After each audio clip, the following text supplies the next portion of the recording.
Tengah ramai detik-detik video yang menarasikan momen arogan pemotor yang nekat memecahkan kaca mobil usai tersenggol di jalan. Hal itu kini ramai usai diunggah di sosial media, salah satunya akun Instagram @wargajakarta pada Minggu, 2 Februari 2025. Tersenggol saat lawan arah, pemotor di Cengkareng pecahkan kaca mobil lalu kabur, tulis keterangan pada unggahan.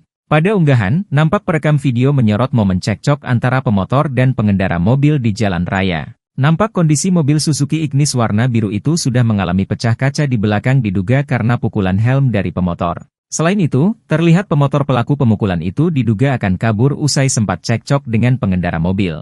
Pengendara motor ini diduga lawan arah di Cengkareng. Saat kesenggol mobil, pengendara motor ini tidak terima hingga memecahkan kaca bagasi mobil, tulis keterangan pada unggahan.